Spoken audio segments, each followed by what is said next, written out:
அன்பான சாய் பக்தரே, இப்போ நீ இந்த பதிவை பார்க்குறன்னா உன் மனசுக்குள்ளே ஒரே ஒரு கேள்வி அழுத்தமாக ஓடிட்டுருக்கும். எப்போ நமக்கு நல்ல நேரம் வரும்?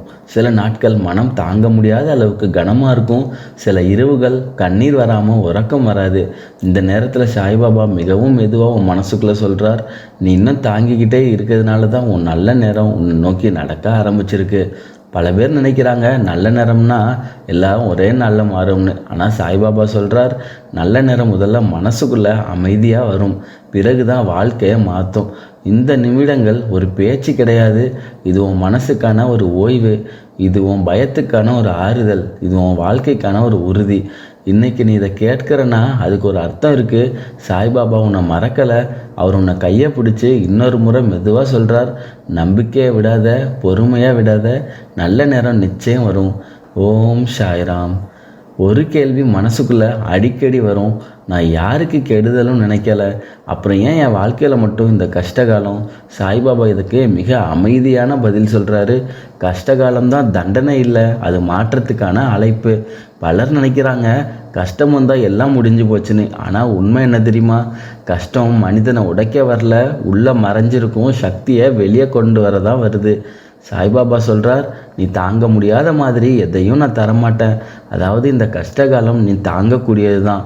நம்ம மனசுக்குள்ளே ஒரு படம் இருக்குது, இப்படி தான் நடக்கணும், இந்த நேரத்துக்குள்ளே கிடைக்கணும். அது நடக்கலைன்னா மனசு உடையும். அதை தான் நம்ம கஷ்டம்னு சொல்கிறோம். சாய்பாபா மெதுவாக சொல்கிறார், நீ நினைக்கிற நேரம் இல்லை, உனக்கு சரியான நேரம் தான் முக்கியம். சந்தோஷம் இருந்தால் நம்ம வெளியில் ஓடுவோம், கஷ்டம் வந்தால் உள்ளுக்குள்ளே நம்மளை பார்க்க ஆரம்பிப்போம். இந்த நேரத்தில் தான் நம்ம பொறுமை, நம்ம உண்மை, நம்ம நம்பிக்கை சோதிக்கப்படும். பல பேர் பின்னாடி சொல்லுவாங்க, அந்த கஷ்டகாலம் இல்லைன்னா நான் இப்படி மாறியிருக்க மாட்டேன்னு. ஒரு உண்மை என்ன தெரியுமா? இரவு அதிக இருண்டு இருக்கிற நேரத்தில் தான் காலை நெருக்கத்தில் இருக்கும். சாய்பாபா சொல்கிறார், சோதனையின் உச்சத்தில் இருந்தால் ஆசீர்வாதம் வாசலில் இருக்குது. அதனால் இப்போது கஷ்டம் அதிகமாக இருந்தால் நல்ல நேரம் ரொம்ப நெருக்கத்தில் இருக்குன்னு அர்த்தம். அன்பான சாய் பக்தரே, இப்போ நீ இருக்கிற நிலை உன் வாழ்க்கையின் முடிவு இல்லை, கடவுள் மறந்ததற்கான அடையாளமும் இல்லை. இது நல்ல நேரத்துக்கான தயாரிப்பு காலம். சாய்பாபாவும் கையை பிடிச்சி மிக மெதுவாக சொல்கிறார், தாங்கிக்கோ, நான் உன்னை நல்ல இடத்துக்கு அழைச்சிட்டு போகிறேன். பலர் நினைக்கிறாங்க பணம் வந்தால் நல்ல நேரம், பிரச்சனை தீர்ந்தால் நல்ல நேரம், எல்லாம் சரியாக போனால் நல்ல நேரம். ஆனால் சாய்பாபா இதுக்கு வேற ஒரு உண்மையை மெதுவாக சொல்கிறார், மனம் அமைதியாக இருக்கிறதே அதுதான் நல்ல நேரம். வெளியுலகம் மாறணும் அப்படின்னு நம்ம எதிர்பார்க்குறோம். ஆனால் சாய்பாபா சொல்கிறார், வெளியில் எதுவும் மாறாமலே உள்ள அமைதியாக வந்துட்டா நல்ல நேரம் ஆரம்பிச்சிருச்சு. நல்ல நேரம் நிலை அமைதி அல்ல, அது மனநிலை. முன்னாடியெல்லாம் எதிர்காலம் நினச்சாலே பயம், தாமதத்தை பார்த்தா பதட்டம். இப்போது எதுவாக இருந்தாலும் சரியாகும்னு ஒரு நம்பிக்கை. சாய்பாபா சொல்கிறார், பயம் குறைய ஆரம்பித்த நாளே நல்ல நேரம் தொடங்குது. நல்ல நேரம் வந்துட்டா எல்லாம் உடனே நடக்கணும் அப்படின்னு இல்லை, எதிர்பார்ப்புகள் குறையும், அவசரம் குறையும். சாய்பாபா சொல்கிறார், நீ அவசரத்தை விட்ட நாள்லேருந்து உன் வாழ்க்கை மாற்ற ஆரம்பிக்கிற. நீ ஒப்படைக்க ஆரம்பித்தா என்ன ஆகுமோன்னு பயம் இருக்காது. எதுவாக இருந்தாலும் அவர் பார்த்துக்குவார்னு நம்பிக்கை வரும். சாய்பாபா உறுதியாக சொல்கிறார், என்னை நம்பி ஒப்படை, உன் நல்ல நேரம் நிச்சயம் வரும். அன்பான சாய் பக்தரே, நீ இப்போது அமைதியாக கேட்குற, பொறுமையாக இருக்க முயற்சி செய்கிற, இதுவே நல்ல நேரத்தின் ஆரம்பம். அன்பான சாய் பக்தரே, நம்ம மனசில் ஒரே ஒரு கேள்வி, என் நல்ல நேரம் எப்போ வரும்? இவ்வளவு நாள் கஷ்டம், இப்போது எப்போ மாற்றம் வரும்? சாய்பாபா இந்த கேள்விகளுக்கு ஒரே வரியில் பதிலை சொல்கிறார், நீ மாற ஆரம்பித்த நாளே உன் நல்ல நேரம் தொடங்கிவிட்டது. நம்ம நினைக்கிறோம் வாழ்க்கை சரியானதும் சந்தோஷமாக இருப்பேன்னு. ஆனால் சாய்பாபா சொல்கிறார், நீ அமைதியாக இருக்க ஆரம்பித்தனாலே வாழ்க்கை சரியாக ஆரம்பிக்கும். நல்ல நேரம் வெளியில் இல்லை, அது உள்ளே ஆரம்பிக்கும். முன்னாடி ஏன் எனக்கு மட்டும், ஏன் இப்படி, ஏன் தாமதம், இப்போது இது கூட நல்லதாகத்தான் இருக்கும்னு நீ ஏற்றுக்கொள்ள ஆரம்பிக்கிற. சாய்பாபா சொல்கிறார், புகார் முடியும் இடத்துல தான் பரிசும் தொடங்குது. எதிர்பார்ப்பு அதிகமாக இருந்தால் வலி அதிகம், ஏமாற்றமும் அதிகம். சாய்பாபா மெதுவாக சொல்கிறார், நீ எதிர்பார்ப்பதை விட்டுட்டா நான் உன்னை ஏமாற்ற மாட்டேன். எதிர்பார்ப்பு குறைய ஆரம்பித்தா அந்த நாளில் தான் நல்ல நேரம் மெதுவாக நடக்க ஆரம்பிக்கும். இது சத்தம் போட்டு ஒரு நம்பிக்கை இல்லை, அமைதியாக இருக்கும், வாதிக்காது, பயப்படாது. எதுவாக இருந்தாலும் சாய் பார்த்துக்குவார்னு உள்ள ஒரு உறுதி. சாய்பாபா உறுதியாக சொல்கிறார், நீ அமைதியாக என்னை நம்பும் நாளிலிருந்து நான் உன் வாழ்க்கையை மாற்ற ஆரம்பிக்கிறேன். பலர் நினைக்கிறாங்க இன்னும் நடக்கலையே, அப்படின்னா நல்ல நேரம் வரலையா? சாய்பாபா சொல்கிறார், தாமதம் மறுப்பு அல்ல, அது தயார் நிலை. உன்னை, உன் மனசை, உன் பாதையை எல்லாம் தயார் பண்ணிகிட்ருக்கேன். அன்பான சாய் பக்தரே, நீ இப்போ பொறுமையாக இருக்கிற, பயம் குறைஞ்சிருச்சு, நம்பிக்கையும் மெதுவாக வலுவாகுது. இதுவே நல்ல நேரம் தொடக்கத்திற்கான அறிகுறி.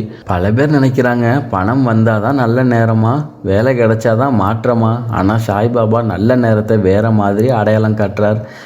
வெளி மாறும் முன்னாடி உள் மாறும். இப்போ சொல்கிற அந்த அறிகுறிகள் உன் வாழ்க்கையில் மெதுவாக வந்துச்சுன்னா நல்ல நேரம் உறுதியாக ஆரம்பிச்சிருச்சு. முன்னாடி சின்ன விஷயத்துக்கே மனம் உடஞ்சிருக்கும். இப்போது பிரச்சனை வந்தாலும் சரி, உடனே பயம் இல்லை, ஒரு அமைதி. சாய்பாபா சொல்கிறார், நீ பதற்றம் இல்லாமல் இருக்கிறது என் வேலை. உன் வாழ்க்கையில் ஆரம்பித்ததுக்கான முதல் அறிகுறி. முன்னாடி தனியாக இருக்க முடியாது, யாராவது பேசணும். இப்போது தனிமையில் கூட ஒரு நிம்மதி, ஒரு நிறைவு. ஒரு தனிமை இல்லை, இது உன்னோட நீ இருக்கிற நிலை. வேலை தாமதம், பணம் தாமதம், பதில் தாமதம். முன்னாடி கோபம், அழுகை. ஆனால் இப்போது சரி, பாபா எல்லாம் பார்த்துக்குவார்னு கொடுத்துட்றது. சாய்பாபா உறுதியாக சொல்கிறார், நீ தாமதத்தை ஏற்றுக்கொள்ளும் நாள்லேருந்து நான் உன் வாழ்க்கையில் நிரந்தரமாக மாற்றம் செய்ய ஆரம்பிக்கிறேன். எதிர்பார்ப்பு குறையுதுன்னா நீ தோத்துட்டேன்னு அர்த்தம் இல்லை, நீ வளர்ந்துட்டேன்னு அர்த்தம். இப்போ எதுவாக இருந்தாலும் நல்லதுக்கு தான்னு உள்ளே ஒரு உறுதி கிடைக்கும். காலையில் சூரியன், காற்று, ஒரு பிரார்த்தனை, இவையெல்லாம் முன்னாடி நீ கவனிக்காதது இப்போ நீ கவனிக்க ஆரம்பித்தா நல்ல நேரம் மெதுவாக வாழ்க்கையை நிறைய ஆரம்பிச்சிருக்கு. நீ இப்போ அமைதியாக இருக்கிறாய், அதை நான் பார்த்துட்டு தான் இருக்கேன். அதுதான் உன் நல்ல நேரம் நடைபோட ஆரம்பித்ததுக்கான அடையாளம். இப்போ நீ அந்த அறிகுறியில் ஒன்றாவது உணர்ந்தால் உன் நல்ல நேரம் ஏற்கனவே தொடங்கிருச்சு.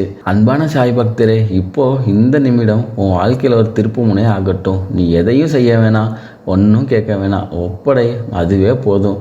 நிம்மதியாக உட்கார், முதுக நேராக, கண்களை மெதுவாக மூடு, ஒரு ஆழ்ந்த மூச்சு விடு, மெதுவாக வெளியே விடு. இப்போது உன் மனக்கண்களில் சாய்பாபா வெள்ளை ஆடையுடன் மெதுவாக உன் கண் முன்னாடி நிற்கிறாரு. அவரின் முகத்தில் ஒரு ஆழமான கருணை, உன் உறுதியான புன்னகை.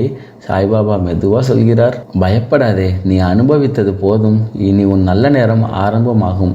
இவரின் கையிலிருந்து ஒரு மென்மையான ஒளி, அது உன் தலையிலிருந்து இதயம் வரை மெதுவாக இறங்குகிறது. அந்த ஒளி உன் பயத்தை கரைக்கிறது, உன் கவலையை சாந்தப்படுத்துகிறது, உன் எதிர்காலத்தை ஒளிரச் செய்கிறது.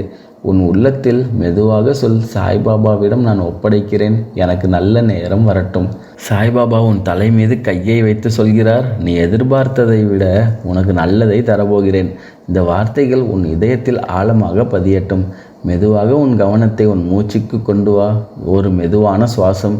கண்களை திற. உன் நல்ல நேரம் இப்போது அதிக தொலைவில் இல்லை. ஓம் சாய்ராம். அன்பான சாய் பக்தரே, இத்தனை நேரம் நீ கேட்ட வார்த்தைகள் ஒரு கதையல்ல, இது சாய்பாபாவின் உறுதி. வாழ்க்கையில் கஷ்டகாலம் வந்தால் நாம் நினைக்கிறோம், என் வாழ்க்கை இப்படியே தான் போகுமா? ஆனால் சாய்பாபா சொல்கிறார், கஷ்டம் நிலை இல்லை, நினைத்து பயப்படாதே. இன்று நீ கேட்ட இந்த வார்த்தைகள் தற்செயலாக இல்லை, உன் நல்ல நேரம் தொடங்க போகுது என்பதற்கான ஒரு அடையாளம். நீ செய்ய வேண்டியது ஒரே ஒரு ஒன்றுதான், நம்பு, ஒப்படை, பயப்படாதே. மீதியெல்லாம் சாய்பாபா பார்த்துக்கொள்வார். இனி உன் வாழ்க்கையில் மன அமைதி அதிகரிக்கும், நம்பிக்கை வலுப்படும், நல்ல செய்திகள் மெதுவாக வரும், நல்ல நேரம் நிச்சயமாக வரும், அது உன்னை தேடி வரும். சாய்பாபா உன்னோடு இருக்கிறார். ஓம் சாய்ராம்.